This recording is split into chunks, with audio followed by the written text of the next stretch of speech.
नौजवान साथी, मातृशक्ति,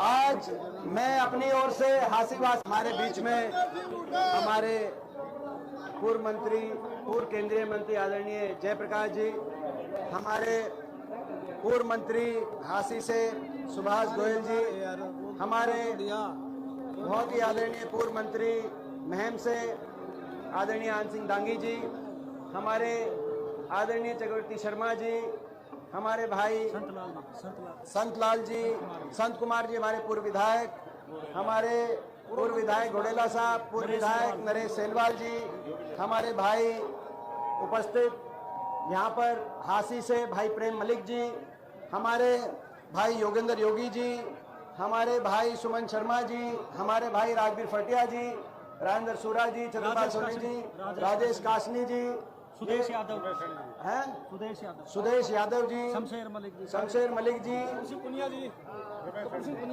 कपूर सिंह पुनिया जी, जय सिंह पाली जी। मैं नाम इसलिए ले रहा हूं प्रेस के साथियों के लिए, ताकि क्योंकि भीड़ में कि यहाँ पर हमारा कोई कार्यक्रम बोलने का नहीं था, तो ट्रेन लेट हो गई, तो इसीलिए 2 मिनट आपसे इंटरेक्शन कर रहे हैं। अब ये जो आपकी आईडी वाईडी बाद में रहना जाए, जिसको आगे करना कर लो।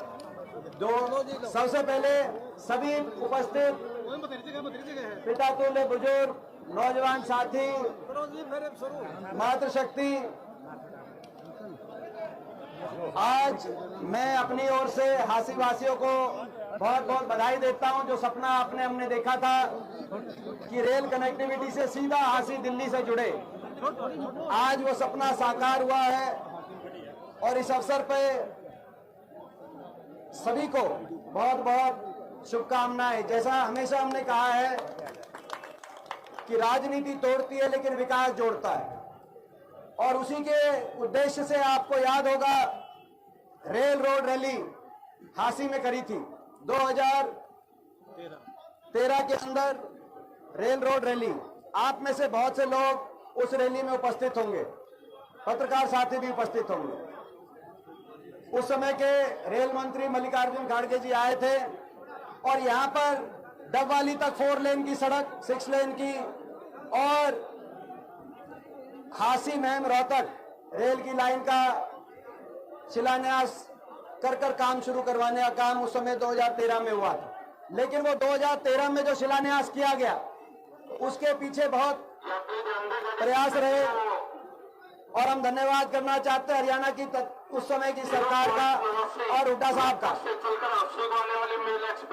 कुछ समय में लाइन नंबर 1 पर आ रही है, एक लाइन में खत्म कर देते हैं।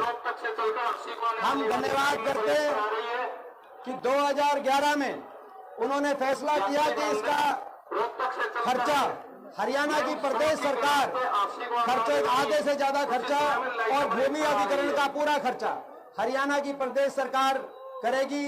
ये जब लिखित में दिया केंद्र सरकार को, प्लानिंग कमीशन ने ये रिजेक्ट कर दी थी लाइन। बहुत अथक प्रयासों से लाइन दोबारा मंजूर हुई और 400 करोड़ रुपए 2012-13 के रेल बजट में आवंटित होकर फाउंडेशन स्टोन रखा गया रेल की लाइन। मगर उसके बाद ये नई सरकार बनी, खट्टर सरकार, और इन्होंने कहा मुख्यमंत्री जी ने कि इसकी फाइल गुम हो गई। इन्होंने कहा कि भाई इसकी फाइल, जब सेक्शन 4 हो चुका था, सेक्शन 6 हो चुका था, रेल बजट में सारा पैसा आवंटित हो चुका था, उसके बाद भी किसी मुख्यमंत्री के स्तर के व्यक्ति को ये कहना कि इसकी फाइल नहीं मिल रही, ये दुर्भाग्य की बात है। जब उन्होंने कहा तो यहाँ पे हासी में हमने धरना दिया था। जो आज के मौजूदा विधायक हैं बयाना जी, वो भी उस धरने में उपस्थित थे। वो जो मौजूदा विधायक है वो शिलान्यास के कार्यक्रम में भी आप उपस्थित थे, और यहाँ के धरने में भी, जो यहाँ भी दिया था और महम में भी धरना दिया था। और उसमें धरने में हमने कहा था कि भाई ये जब जमीन एक्वायर हो चुकी है, काम टेंडर सब कुछ हो चुका है, तो इस पे काम शुरू कराने में देर ना करे सरकार, काम शुरू कराए। तो जो संघर्ष करना पड़ेगा, विपक्ष में भी वो संघर्ष करेंगे, रेल भी चलाएंगे और इनकी रेल भी बनवाएंगे। तो भाई रेल तो चला दी, अब बारी दूसरे, हमने 2 बातें कही थी, तो भाई रेल तो चला दी, अब इस सरकार की रेल भी बनाएंगे, और भाई इस सरकार को हरियाणा की सत्ता से बाहर उस रेलगाड़ी में बिठाकर बाहर करने का काम करेंगे।